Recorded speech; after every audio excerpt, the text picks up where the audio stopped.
Hey guys, what's up? You are watching MP Educations. Today we will be discussing class 9 physics motion of part 6. Probably this is going to be the last session of motion.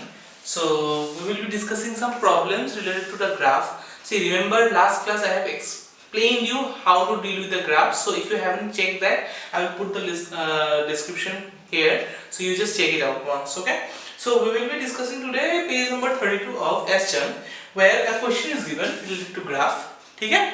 Now there are a few questions we will try to solve the problem with this and relate the previous knowledge with this one. So what is the first question? A graph is given to you. This is the graph. Same diagram you will see in your copy, in your book. So 0 to 4, 4 to 10, 10 to 16. Okay. This is the time interval given and this is the speed given, which is in meter per second. Okay. So the first question is, what type of motion is represented by OA? So अभी बोलो पहला वाला question में क्या बोला, what kind of motion is represented by ओए. ओए में कौन सा टाइप का मोशन रिप्रेजेंट किया. अभी देखो ये क्या है, क्या टाइप का ग्राफ है, इससे वेलोसिटी टाइम ग्राफ है, स्पीड टाइम ग्राफ. तो स्पीड टाइम ग्राफ हम लोगों को क्या रहता है, एक्सीलरेशन. ये याद है. ओके. तो एक्सीलरेशन मतलब ये क्या है, यूनिफॉर्म स्ट्रेट लाइन अगर होता है तो that is our uniform acceleration. तो पहला वाला ओए हम लोगों को क्या रिप्रेजेंट करता है कि the graph, the object is in uniform acceleration. ठीक है, uniform acceleration. Number 2, what is the next question. Next question, what type of motion is represented by AB. AB कौन सा टाइप का मोशन रिप्रेजेंट करता है. देखो now we have got the graph where the line is parallel to time axis. Parallel to time axis मतलब ये तुम्हारा time axis है, इसका पैरेलल क्या है, AB है. So if a line is parallel to time axis मतलब क्या है, उसका स्पीड बढ़ा भी नहीं घटा भी नहीं. तो स्पीड रिमेन सेम. अगर स्पीड या फिर वेलोसिटी रिमेन सेम होता है तो हम लोग क्या बोलते हैं उसको, जीरो एक्सीलरेशन. तो इसको बोलेंगे हम लोग क्या, the car did not move, I mean did not go through any acceleration. So A to B तुम्हारा क्या होगा, that will be your zero acceleration. ठीक है. नंबर 3 देखो, नंबर 3 क्या बोला, या फिर नंबर C कुछ भी. What type of motion is represented by BC, B to C. अभी देखो ये घट रहा है, यूनिफॉर्मली घट रहा है. So if it is uniform, but again the initial speed was 6 and the final speed was 0. Okay, so what is it happening? It is decreasing in speed at a uniform rate. अगर speed decrease होता है तो हम लोग उसको increase होने से acceleration और decrease होने से क्या बोलते हैं उसको, retardation. So B to C तुम्हारा क्या होगा, retardation. So this is our retardation. ठीक है ना. नंबर 4 या फिर नंबर D कुछ भी, find out the acceleration of the body.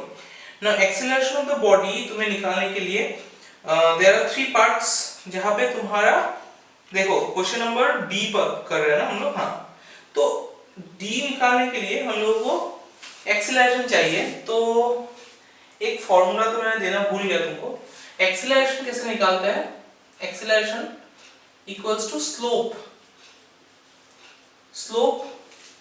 Of line. Suppose O to A निकालना है तो उसका क्या होगा, परपेंडिकुलर बाय बेस होता है. तो ये अगर एक राइट एंगल ट्रायंगल है, what is the perpendicular here, this is the perpendicular. What is the base here, this is our base. So क्या होगा, AD बाय OD. ठीक है. ये तुम्हारा एक नोट रख देना कि एक्सीलरेशन ग्राफ से कैसे निकालेंगे, slope of the line. Slope मतलब परपेंडिकुलर बाय बेस. तो ये होगा तुम्हारा परपेंडिकुलर और ये बन गया तुम्हारा बेस. ठीक है. तो देखो यहाँ पे AD कितना है, दिस इज योर 6. इतना तक अगर 6 है तो एक्सीलरेशन क्या होगा, एक्सीलरेशन 6. ठीक है ना. ये 6, this is the perpendicular and what is the base, 0 to 4 मतलब 4. तो 6/4 मतलब कितना है, 3/2 मीटर पर सेकंड स्क्वायर. एक्सीलरेशन मीटर पर सेकंड स्क्वायर है तो that is 1.5 मीटर पर सेकंड स्क्वायर. अब ये 5 अगर देखते हो, 5 मतलब सॉरी इसका सेकंड पार्ट यहाँ पे क्या होगा, एक्सीलरेशन हमने पहले ही बोल दिया कि zero acceleration. So no need to do that. Now here we will do in this triangle which is the perpendicular. BE is our perpendicular. So B to C जो होगा वो क्या होगा तुम्हारा एक्सीलरेशन, एक्सीलरेशन क्या होगा, परपेंडिकुलर बाय बेस, परपेंडिकुलर कितना है, BE is our perpendicular, what is the base here, EC is our base, ठीक है ना, तो BE कितना है हमारा 6 है ना, see the base 10 to 16 मतलब कितना होता है, 6 होता है कि नहीं, हाँ, तो 6/6 होगा। सो एक चीज यहाँ पे देखो, ये रिटार्डेशन हो रहा है, ठीक है ना, तो इसको हम लोग एक्सेलरेशन नहीं लिखेंगे, क्या लिखेंगे इसकी जगह, रिटार्डेशन, ठीक है, रिटार्डेशन, ओके, तो ये बन गया 1 मीटर पर सेकेंड स्क्वायर, समझ में आया था, ओके।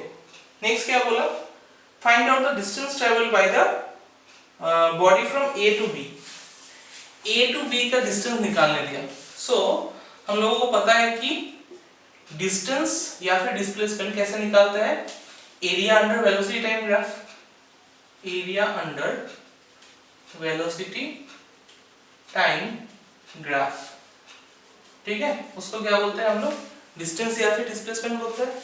तो suppose if this is the, क्या है ये, A to B का हम लोगों ने बोला, तो इसका एरिया कितना होगा, एरिया डिस्टेंस इक्वल्स टू कितना होगा, एरिया ऑफ ABED, ABED, तो ये बन गया तुम्हारा एक rectangle. So what is the area of a rectangle, length into breadth, तो लेंथ कितना है AD, ब्रेथ कितना है यहां से यहां तक AB, so what is the length AD, that means 6, AB कितना है तुम्हारा, अभी 10 से 4 कितना होता है 6, तो 6 6 है कितना 36 मीटर, तो दिस इज आवर डिस्टेंस, ठीक है, समझ में आया था तब, ओके। ये क्या है देखो अच्छे से दिखाई दे रहा है वीडियो में, क्या होता है, suppose if I hold the wire in this way, ठीक है, ये हेडफोन मुझे वायर नहीं मिला इसलिए मैंने हेडफोन ले लिया, तो ऐसे तुम अगर घुमाते हो that will follow A what path is it following, ये कौन सा पाथ फॉलो कर रहा है, is it a circular path, yes, ठीक है, इसी को अभी हम डिस्क्राइब करेंगे। तो हमारा नेक्स्ट जो पार्ट है उसको बोलेंगे uniform circular motion, uniform circular motion. अभी सर्कुलर मोशन क्या है, देखो हमने जो अभी तक किया था ऑल क्या था, motion in a straight line, हाँ कि नहीं, ठीक है, तो motion in a straight line तो पता है चल ही गया तुमको, वेलोसिटी क्या है, स्पीड क्या है, डिस्टेंस क्या है, डिस्प्लेसमेंट क्या है, एक्सीलरेशन क्या है, सब कुछ पता चल गया, ठीक है। अभी मोशन क्या है, सर्कुलर पाथ में होगा, ठीक है, तो तुमको if you see a diagram like this, suppose एक फील्ड है स्क्वायर शेप का या फिर रेक्टेंगल शेप का, तो यहाँ से पहले यहाँ तक जाएगा, फिर यहाँ पे क्या होगा, चेंज होगा, suppose this is a pond and you are roaming around a pond, ठीक है, तो ऐसे तुम क्या करोगे, at every point, at this corner, at every corner you will change your direction, ठीक है। अभी वो 4 नहीं होगा, अगर 5 साइड हुआ, 1 2 3 4 5, तब भी ऐसा ही होगा, ठीक है, अगर 6 साइड हुआ, 1 2 3 4 5 6, तो as the number of side increases, अगर ये बराबर एक मतलब बहुत सारा साइड बड़ा हो जाता है ना, तब उसको हम लोग क्या, वो नो लॉन्गर इट अगर बहुत सारा साइड है, सपोज 20 साइड है, तो इतना बड़ा हो जाएगा कि it almost looks like a circle, ठीक है। तो हम लोग क्या पता चलता है कि एट एवरी पॉइंट, देखो हम जब वो हेडफोन को घुमा रहा था, that means what, eight every point of time, suppose you consider this, कहीं पे कभी देखो, अभी एक हेडफोन को ले लेता है, व्हेन आई, देखना अच्छे से, हाँ, when I try to release it, ये देखो ऐसे मैं घुमा रहा हूं, now if I want to release it, तो रिलीज होने से कहां जाएगा, ऐसे घूम घूम के निकला क्या, नहीं ना, तो what I am trying to say is, when you are moving something, किसी एक चीज को तुम घुमा रहे हो, कोई भी पॉइंट पे तुम उसको छोड़ दो, at any point of time you release it, what will happen, it will go tangentially. Tangential मतलब क्या है, अगर एक सर्कल है, सर्कल को अगर एक लाइन एक ही पॉइंट पे टच करता है, उसको बोलते हैं हम लोग टेंजेंट, ठीक है, वो क्लास 9 में मिलेगा तुमको सर्कल चैप्टर में। तो फिर भी टेंजेंशियल मतलब क्या है, अगर तुमने यहाँ पे रस्सी छोड़ा तो वो ऐसे निकलेगा, क्योंकि it was moving in this direction. जहां पे तुमने छोड़ा, सपोज यहाँ पे तुमने छोड़ा, तो वो कहां से निकलेगा, ऐसे स्ट्रेट निकलेगा, ठीक है। मतलब क्या है, when a object is moving in a circular motion, then at every point of time its direction changes, ठीक है। तो यूनिफॉर्म सर्कुलर मोशन क्या होता है? When a body moves in a circular path, its direction of motion keeps on changing continuously. देखो अगर मैं एक पाथ में ऐसे घूमता रहूं तो एवरी पॉइंट में क्या होता है? मोशन चेंज होता है, डायरेक्शन ऑफ मोशन चेंज होता है, ठीक है? तो since the velocity changes, therefore the motion along a circular path is said to be accelerated। अभी याद रखना यूनिफॉर्म सर्कुलर मोशन जो है वो हमेशा क्या कहलाएंगे हम लोग? इट इज अ यूनिफॉर्मली मतलब एक्सीलरेटेड मोशन होता है, एक्सीलरेटेड मोशन, ठीक है?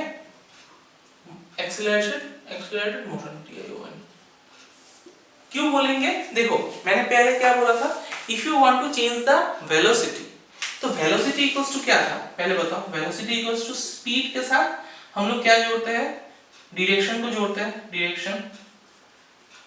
when you have to change the velocity, either speed you need to change या फिर क्या चेंज करना पड़ेगा? डायरेक्शन। अभी देखो मैं अगर हेडफोन को लेता हूं और ऐसे सर्कुलर पाथ में अगर इसको मूव करता हूं सपोज ऐसे, तो वो क्या होगा? तुम्हारा speed I am keeping the same. देखो एक ही स्पीड में ये घूम रहा है। So if it is changing its direction at every point of time, क्या हो रहा है? इसका डायरेक्शन चेंज हो रहा है।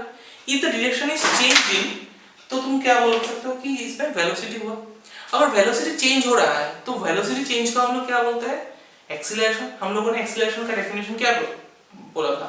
If a object changes its velocity with respect to time, then it is said to be an acceleration. तो यहाँ पे क्या हो रहा है? स्पीड चेंज नहीं किया हमने, लेकिन डायरेक्शन चेंज होने की वजह से वेलोसिटी चेंज हो रहा है। अब वेलोसिटी पर सेकंड में क्या चेंज होता ही जा रहा है, तो हम लोग बोलते हैं इसलिए this is a uniformly accelerated motion, या फिर एक्सीलरेटेड मोशन भी बोल सकते हैं, ठीक है? सो क्या बोलेंगे? Circular motion is accelerated even though the speed of the body remains constant. Yes, speed अभी क्या है? सेम। अगर क्वेश्चन पूछता है कि give one example where the speed is same, the velocity is changing, तो ये एक एग्जांपल है यूनिफॉर्म सर्कुलर मोशन कि जहां पे स्पीड तुमने सेम रखा but at the same time direction is changing. So as a result क्या हो रहा है? तुम्हारा वेलोसिटी चेंज हो रहा है। अगर velocity with respect to time change होता है then we call it as acceleration, ठीक है? So force is needed for the production of circular motion. In other words, a force is needed to make the body move in a circle. मैं अगर ऐसे रख देता हूँ तो वो नहीं घूमेगा। We have to apply some force so that it starts moving. ठीक है? Now when a stone is tied to the thread, is rotated in a circular path, then pull the thread. अभी मैंने जो बोला, अभी तुम सोचो एक दो चीज यहाँ पे है। जब तुम यहाँ से तुमने इसको घुमाना स्टार्ट किया, तो there will be some force जो क्या करेगा? सेंटर की तरफ उसको अट्रैक्ट करके रखेगा, जो तुमको जाने नहीं देगा बाहर। तो जो the force that is acting inwards, उसको बोलते हैं हम लोग centripetal force.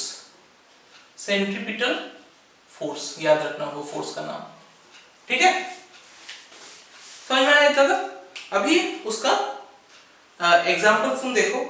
Artificial satellites move in circular path. अभी जो आर्टिफिशियल सैटेलाइट है हम लोगों का, जो नासा से छोड़ता है कोई या फिर इंटरनेशनली भी हो सकता है, तो क्या हो सकता है? इंडियन भी हो सकता है या फिर इंटरनेशनल भी हो सकता है। कोई भी सैटेलाइट अगर छोड़ेगा ना तो वो क्या करेगा? यूनिफॉर्म सर्कुलर पाथ में ही घूमेगा, ठीक है?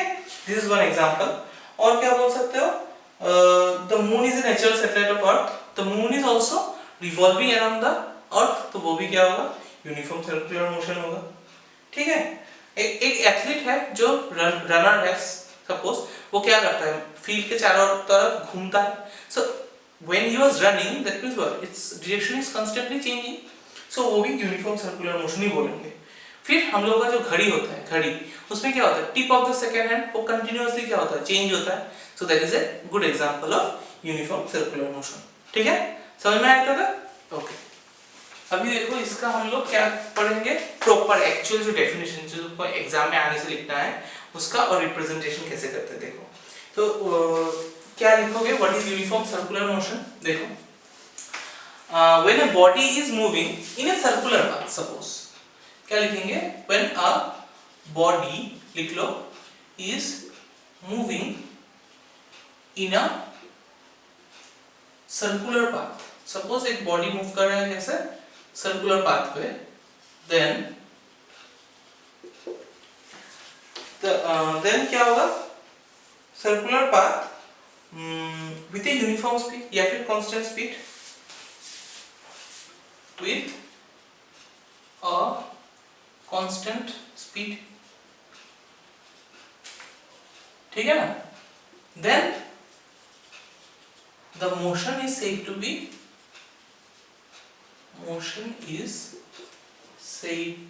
B uniform circular motion. पूरा लिखना, मैंने यहाँ पे शॉर्ट में लिख दिया, ठीक है, यूनिफॉर्म सर्कुलर मोशन। अभी इसको हम लोगों को डिराइव करना है, डिराइव तो इसका फॉर्मूला जानना है। सपोज तुम देखो, मैथ्स का नॉलेज यहाँ पे चाहिए। सपोज ए सर्कुलर पाथ ये है, सपोज ऐसे मूव कर रहे हैं एक, ठीक है, ये हेडफोन कोई मान लो ऐसे घुमाया तो इसका ये वाला निकला, तो इसका कुछ तो एक रेडियस होगा। So this is the radius r, ठीक है। अभी रेडियस अगर r है तो हम लोगों को स्पीड निकालना है, यूनिफॉर्म सर्कुलर मोशन का स्पीड निकालना है। तो what is the formula for speed? Speed equals to distance by time, ये तो हम लोगों को पता ही है। अभी डिस्टेंस क्या होगा, मतलब यहां से अगर ऐसे घूम के इस तरफ आओगे, what is the distance? Distance क्या बोलते हैं उसको? 2 पाई r बोलते हैं कि नहीं, ठीक है। तो डिस्टेंस इक्वल्स टू क्या होगा? 2 पाई r। और सपोज यहां से यहां में घूमने को उसको टाइम लगा से t टाइम, t सेकंड, ठीक है। तो क्या होगा? डिवाइड बाय t, या फिर स्मॉल t ले लो, ठीक है। तो स्पीड को हम लोग किससे रिप्रेजेंट करते हैं? v से। तो यूनिफॉर्म सर्कुलर मोशन अगर आता है, कि क्वेश्चन में तो दिया नहीं रहेगा कि यूनिफॉर्म सर्कुलर मोशन, जब बोलेगा an object is moving in a circular path, तो समझ लो what is that? That is a uniform circular motion. तो तुमको ये फॉर्मूला अप्लाई करना है। तो डिस्टेंस कैसे निकालोगे? रेडियस पता होने से वो सर्कमफरेंस का फॉर्मूला लगाएंगे 2 पाई r, और टाइम क्या होता है? t, ठीक है। तो v = 2 pi r by t, ठीक है। समझ में आया तक? अच्छा, तो एक सैंपल प्रॉब्लम, यही लास्ट पार्ट था चैप्टर का। सैंपल प्रॉब्लम देखो क्या है। A cyclist goes around a circular track once every 2 minute, मतलब एक ट्रैक उसको कंप्लीट करने में कितना लगा टाइम? तो गिवन क्या है? Time is given as 2 minute, 2 minutes. तो 2 मिनट्स को ऑब्वियसली हम लोगों को सेकंड्स में करना है, तो 2 into 60 second, so that gives us 120 सेक, ठीक है ना। अच्छा, if the radius of the circular track is 105 meter, radius of circular track, अभी रेडियस भी पता है तुमको, रेडियस कितना है? 105 मीटर, ठीक है। कैलकुलेट द स्पीड, स्पीड तुमको v = क्वेश्चन मार्क। तो since it is in circular path, मतलब यूनिफॉर्म सर्कुलर मोशन का है, तो स्पीड का फॉर्मूला क्या है? Distance by time. डिस्टेंस क्या है? 2 पाई r, अभी निकाला, नोट डाउन तो किया ही होगा। बाय क्या होगा? टाइम। तो 2 into 22/7 into r कितना है? 105 बाय टाइम कितना है? 120। तो 2 into 22 into 105 बाय 7 into 120, ठीक है। तो 7 से अगर 105 जाएगा तो क्या होगा? 7 1 7, 7 1 7, यहाँ पे 3 5 7 5 35, 15 हो गया। 2 से कितना होगा? 2 1 2, 2 6 2 6 12, और यहाँ पे 0। 15 1 15, 15 4 60। अच्छा, ये 2 2 4, ये 2 11, तो अल्टीमेटली आंसर कितना आएगा? 11/2। 11/2 कितना होता है? 5.5 मीटर पर सेकंड, क्योंकि ये मीटर में था, ये सेकंड में था, आंसर आएगा 5.5 मीटर पर सेकंड। समझ में आया था? So this is the last part of this chapter, ठीक है। अभी ग्राफिकल पार्ट थोड़ा बाकी है, वो दिखाऊंगा मैं नेक्स्ट वीडियो में, ठीक है। अभी this is the favourite part, homework का टाइम है। अच्छा, तो होमवर्क क्या होगा? यूनिफॉर्म सर्कुलर मोशन समझ में आएगा, आ गया, तो उसके रिलेटेड एक क्वेश्चन है, दैट इज 37b, वो करना। 37b is your homework. Then MCQ अगर किया है तो फिर से देख लेना एक बार, किया है कि नहीं, अगर नहीं किया तो कर लेना। और यहाँ पे जो न्यूमेरिकल है वो दिखाना सॉल्व करके, ठीक है, सिर्फ आंसर टिक मत कर देना। And HOTS are very very important here, इसमें से ही क्वेश्चन आएगा। तो इसमें ग्राफ रिलेटेड बहुत क्वेश्चन है, जो क्वेश्चन में डाउट होता है you can ask me as always. तो ठीक है, तो मिलते हैं तुमको अगले वीडियो में। उससे पहले वीडियो लाइक कर देना, सब्सक्राइब तो किया ही होगा, नहीं तो कर देना, 200 होने ही वाला है। एंड मिलते हैं नेक्स्ट, कब है पता नहीं, जब दूंगा अपलोड तो वी विल मीट। ठीक है, चलो, until next time, bye bye.